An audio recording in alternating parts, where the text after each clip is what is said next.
what I'm looking at is the healing of the soul.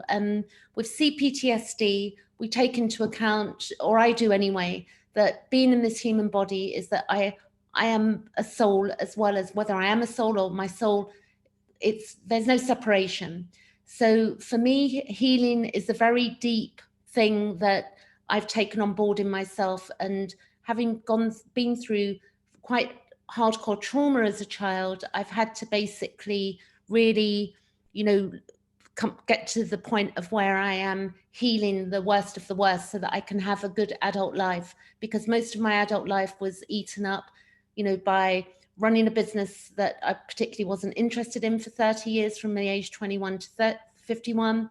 I also was using alcohol to disassociate for a good, maybe 15 years, because I was basically, that's the only way I could deal with my trauma. And it's only when I stopped drinking that the worst of the worst came up to the surface. It was like all that was underneath, the bubbling below the surface, came up. And I was dealing with nightmares and all sorts of things, and flashbacks and anxiety attacks and panic attacks. And really the whole thing was quite, it's been very difficult. So as a result of that, I started studying to understand, how can I begin to heal this? And as a result, I began, to collect information, which I'm now sharing. And what we have here is that I want to look at what PTSD is. You'll see a meme here. And this meme I found on social media a few weeks ago. A friend posted it. We're looking at complex PTSD. The difference between PTSD is an imprint of maybe a one-off event. And I'm not downplaying PTSD on any level. I'm giving you an example. With complex PTSD, we're going to have events that went on for years and years and years. And this means that we were very little often when it happened, but adults can have, adults can have this as well, CPTSD. People geographically are in situations where they're acquiring CPTSD as a result of things that go on around them in their community and in their world. So now what I'm going to do is read from this little slide. It says, what we have going on is that we avoid thinking of the trauma. That's the first thing, so you're in childhood, you have the CPTSD, or that you don't have CPTSD when it starts, but eventually so many things happen that it accumulates, causing complex PTSD, which is not a disorder. It's basically where events keep happening which traumatize you, and it's too much for a small person, a child, to handle. We know that something can happen to us as an adult, but because we've got our egos in place and that we understand what's going on, that we're able to metabolize it. But with a child, we can't. We don't understand. We've got nothing to compare anything to. We're just sponges at that point. So we avoid thinking of the trauma as we, go into our adulthood, or we want to avoid thinking about it. So we might get into codependent relationships. We might use food. We might use alcohol. We might, just zone out with, some people would be video games. Some people it's going to be drugs. Everybody's going to do this in varying different ways. And whatever you do, whatever you're using, or whatever wherever you're at, there's nothing wrong with you. You just need the knowledge that's going to help to, help you to heal part of your soul that's been fragmented. We then have flashbacks, which also send us into, wanting to disassociate. And then we basically have problems with not being able to concentrate. There can be a lot of negative thinking. There can be sleeping difficulties and feelings of guilt and shame. We can have negative moods more than most. And then we can annihilate ourselves because we have negative moods, and, and we don't understand why. So that's part of the inner critic that we need to banish. And once we start getting rid of the inner critic, other things are going to begin to improve. We can always be on guard. We can be hypervigilant as well. Anxiety and panic attacks, clearly, that's one of the things that goes on. We can have a loss of interest in life and in things, and bad dreams as well. That's just a short list of an example. It's not covering everything that complex PTSD, creates or whatever, or contains. Then we've got a list here, which I'm showing you, and this is a feeling list that I found on a webpage earlier called mighty.com, which is a brilliant support system. It's a web page that supports all sorts of different things, and it's called mighty.com. You're going to see the link to this article or to this picture as well, and the article that was attached to it below in my video. And I got a PDF copy of this this list here, this picture that I'm showing you. So you'll be able to come over to Facebook and ask me for the PDF copy of this, or you'll be able to email me and ask for a PDF copy of this. The other thing I suggest that you can do, which I've done, I've got this list and I've saved the picture to my phone, so it means that I can look at it if I want to. So various different ways you can use this, but it will bring awareness to what's going on with you. For instance, if you're going through anger, you might flash back and you might get angry, and then you'll be able to sort of pinpoint why. You know, you might have been humiliated as a child, or disrespected or ridiculed. And, you know, sometimes anger is a good thing. We're told in society and spirituality that anger, you know, has to be sort of put out, and that we're not allowed to be angry. This is, to me, you know, it's not, that's not the truth. There is healthy anger that helps us to evolve. So as clearly, as long as we're not going around being angry to the whole world and everybody, you know, we're dealing with these things. Healthy anger and healthy blame, very much needed in dealing with the inner critic. If you've got a inner critic that's telling you that you're not allowed to be angry, or that you're not allowed to blame people that have abused you, then you're not going to be able to heal. So we need to understand that there is such a thing as healthy anger and healthy blame. Not all anger is bad, for instance. So that's an example. But this is a great list, and the article mighty.com is below, which you'll be able to look at. Next slide. Carl Gustav Jung, psychoanalyst born in 1875, he said, until you make the unconscious conscious, it will direct your life and you will call it fate. So it took me a long time to actually understand this, but what it means, for some people might get it right away. But it, you know, for me to process what this meant years ago when I first read it. So when we dig into our trauma and we begin to understand what is laying below the surface, it allows us to become whole, and we're able to integrate it, and then we'll stop recreating similar problems. So for instance, a lot of our conditioning and stuff that we were taught as a child will be then played out as an adult because we're trying to heal something. So for instance, if we had abusive parents, we might, you know, have a habit of meeting partners that are abusive or, you know, unkind to us, because as a child, if we've been taught, you know, if we've been abused, then abuse is normal. So we need to bring consciousness to what's unconscious in us, and then we can evolve it. And that is something that we need to do for ourselves. And we can do it through reading, knowledge, therapy, and such like. So next slide. This is a tree, and I like this image. It's a tree that's clearly, it's got no leaves on it, and below is the roots. And when we get to the root of the problem, my idea here is as we get to the root of the problem, we allow the tree to flourish and grow, and then it will bloom. So the idea is that we want to get to the root of the problem, and the root of the problem is going to start by us looking at ourselves and reading and getting knowledge, and so that we can evolve instead of playing out, looping the same issues and problems. So this will mean, like, I will explain something that happened to me this afternoon. I had a nap this afternoon, and I had flashbacks in nightmare. I had nightmares that completely, you know, for a good hour sort of gave me put me out of place a bit. But the good thing was that it lasted a short amount of time, not the dream so much, but the way it made me feel, because I was able to consciously look at it and sort of dissect it and say, okay, that was a dream, and the reason that I had that dream that, you know, was scary or whatever was because of what happened to me. And then I got a bit angry about it and was a bit annoyed that even though, you know, we've got society that says, oh, just forgive the, you know, the people that abused you, you know, when things are still affecting you that you've got no control over, like in dreams or flashbacks, you know, it's very frustrating.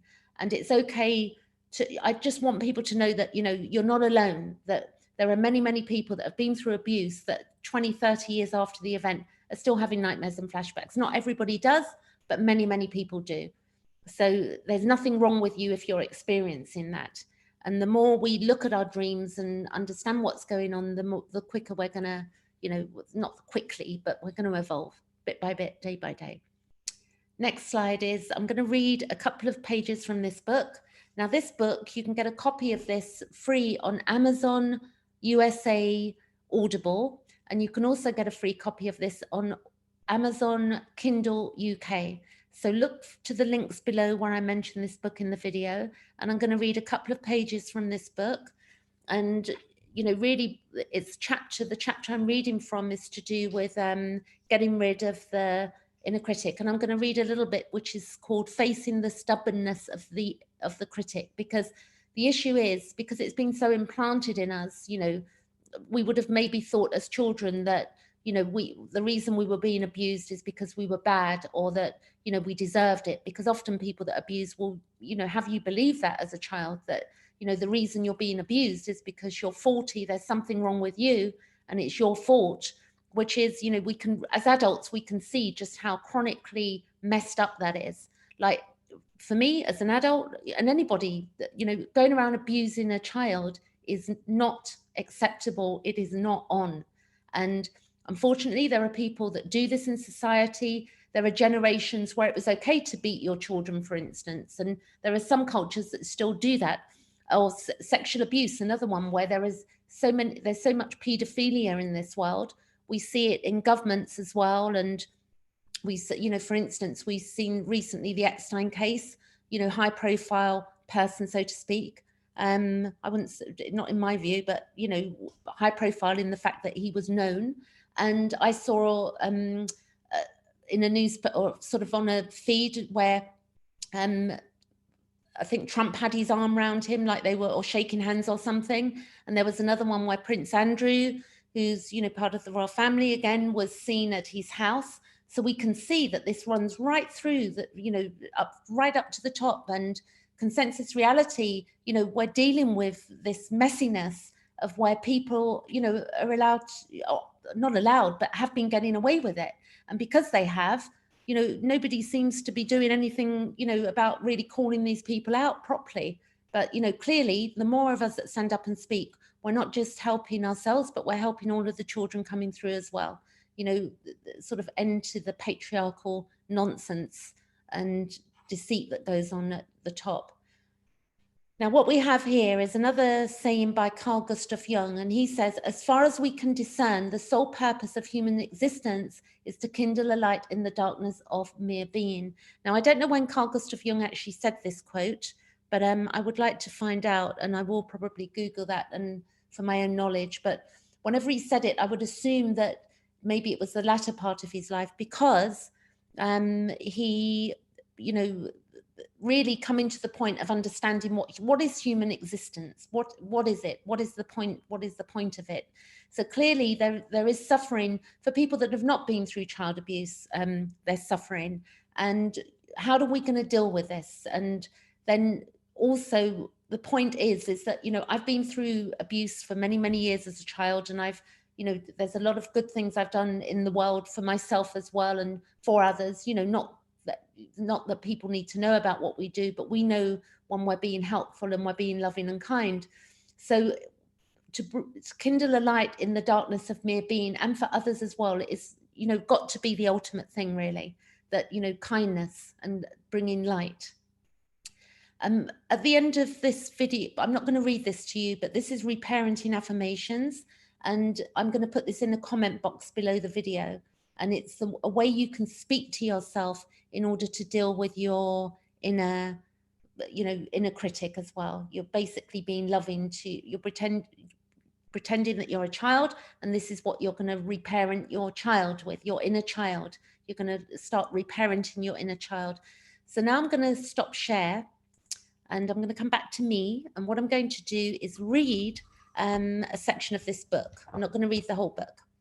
So what I've got is reading from this book, which is Complex PTSD from Surviving to Thriving. And we have, it's called Facing the Stubbornness of the Critic, and it's on page 176, okay? And the inner critic is stubborn because it's been implanted into us at a young age and then we would have started thinking, we would have begun to think things that weren't true. So we would have tried to be perfect, as an example, and think that we had fawn. So this is quite interesting. We have fight, flight, freeze, fawn. So everybody has that. We all have humanity. We all have fight, flight, freeze, fawn. So having fight, flight, freeze, fawn, these reactions are not wrong. You know, if you saw a dinosaur, for instance, you're going to flight, you're going to run. And so, but there's the healthy and then there's the unhealthy. And what we want to do is integrate our wounding so that we begin to evolve and that we can start to manage ourselves and our lives better. So Pete Walker says here, he says, facing the stubbornness of the inner critic. He says, the work of shrinking the inner critic is one of the most essential processes of recovery. Now I want to get you, read that bit again. He says, it is the most essential process of recovery.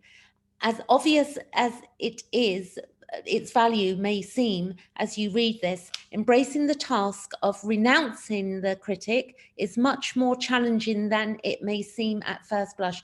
So, you know, this whole thing where people start saying positive affirmations and whatever, you know, that is not the way to deal with the inner critic. The way to deal with the inner critic is, excuse my French when I say this, we tell it to bugger off. Now, I did this with my inner critic. When I began to see how, you know, powerfully strong my inner critic was, telling me that I was, you know, unattractive, I was stupid, I'd got it all wrong, I'd never amount to much. I heard those things as a child, and all I was doing was repeating what I'd heard, and then it looped and it became like a tape recorder in my mind of telling me, you know, that you know, one of the things I'd say to myself is, what's wrong with me? So I'd heard, what's wrong with you, child? And I had this recording in my brain all the way through my adulthood that was asking me that question, what's wrong with you, child? And it was very demeaning. And, you know, and then I, you know, look in the mirror and think there's something wrong with me. And then I just so many things. So when we begin to get rid of the inner critic, we don't want to be nice to it by, you know, giving a happy, positive affirmation like, oh, I'm beautiful, I'm loved, I'm happy, I'm wonderful. That's all very nice. What we actually want to do in reality is knock that inner critic out the way. We want to tell it to bugger off. Now, I used a more fierce word than that. I used the F word with mine, and I kept doing it. And bit by bit, I got to a point where now my inner critic's still in me a bit. It's not completely gone, but it doesn't spend much time around me because I tell it to bugger off very quickly now. I watch myself. So reading on, he says, the critic's programs are not only burned deeply into our psyche by our parents, but we also unknowingly emblazon them into our minds by mimicking our parents. We are now the key reinforcing agents of their toxic legacy. So you just look at children, like what will they do? Like a parent will smile at a baby and the baby will smile back. We're mirrors as baby, or we're mirroring as babies, you know. So a parent will pull funny faces, a child will pull funny faces. So if a parent says something toxic to you time and time again, or if it's not a parent, whoever's saying something toxic to you at regular intervals as a child, you're going to start mimicking it and you're going to believe that is the truth. So as adults, the first thing we're going to do with our CPTSD to eliminate the effects of it is getting rid of the inner critic. And I can't tell you enough how important it is. And when you begin to watch your inner critic, I was shocked just how bad mine was and how much time it spent in my psyche. So inner critic work. He says, we are now the key reinforcing agents of their toxic legacy. With little mindfulness of it, we injure ourselves with countless angry, self-disgusted repetitions of their judgments. Recovery now depends on you withdrawing your blind allegiance to this terrible process of only noticing yourself negatively. The task of diminishing these self-negating patterns is daunting. It is typically a lifetime's work, often negotiable only at the rate of 2 steps forward, 1 step back. So, and this is the truth, you'll take 2 steps forward and you'll think, yeah, I've got rid of my inner critic, and then it'll come back again. and then you'll do some more work on it, and then it'll go and it'll come back again. So we never completely get rid of it, but we minimize it, minimize it, minimize it, get it down to really quickly dealing with it, seeing it and telling it to go away. So he says here, like, 1 step forward, 1 step backwards. And oh, how unfair it is that the step backward often feels more like 6. So, you know, today I had in a nap I had this afternoon, I had a nightmare, and I felt like I'd taken like 10 steps backwards. You know, I was so upset that I had this nightmare and felt so controlled by my dream state that, you know, I was remembering something from my childhood that was horrific. And it's upsetting when that happens. But when I woke up, and then I had a cup of tea, and I sort of had a little inner chat to myself, had a few messenger with a friend of mine, and I resolved it within myself. I came to some understanding in that moment. So then he says, Pete Walker, he says, yet recent findings in neuroscience, the general theory of love, the talking care, has shown that biologically ingrained mental patterns can be diminished and replaced with new ones through long-term repetitive work. So we've got to understand that with long-term repetitive work, we can change things. I'll give you an example. On the 1st of June, I decided that I wasn't going to have any processed sugar for the month of June. And it's now November. And since the 1st of June, I've not had any processed sugar. So what happened was, after not having any processed sugar for 30 days, I got to a point where when it came to the 1st of July and I was allowed myself to go and buy a cake or whatever I wanted, I just didn't want to. So we can see how, you know, things that have been ingrained in us, and I've had processed sugar all of my life. So, you know, I allow myself honey, but that's not processed sugar. I allow myself good raw honey in my tea, a spoonful in my tea. So I'm not talking about no sugar, but processed sugar. So then we go on. He says, so we can see it can be diminished and replaced with new ones through long-term repetitive work. I believe this is analogous to adding or subtracting girth to parts of your physique, which typically takes seemingly innumerable repetitions of a given exercise. So basically, if you want, you know, to build up your muscles, you go to the gym. You don't just go once. You go, you know, if you do 15 minutes every day, for instance, or half an hour 3 times a week, within months, you're going to see that there's going to be a transformation. And this is the same with the inner critic, bit by bit. It's like building a muscle. So then he says, in the last couple of decades, my brain, his brain, he says, has gone from being my own worst enemy almost all the time to being very reliably on my side. I have also seen similar gains with many of my clients I have worked with long term. So that's it. So that's the book I'm reading from. I'm going to leave it there today. And if you've got any questions, then please do, you can come over to my Facebook page. I've got a ladies group, and I can, you know, answer any questions over there privately on my ladies group. And I thank for anybody that joined. I'm going to have to edit this video because at the beginning I was not able to be heard. So I think I'm just going to answer a few of the messages here that Carl Jung Depth Psychology Reading Group, which is brilliant, by the way, on Carl Jung stuff. A friend of mine over there has that channel.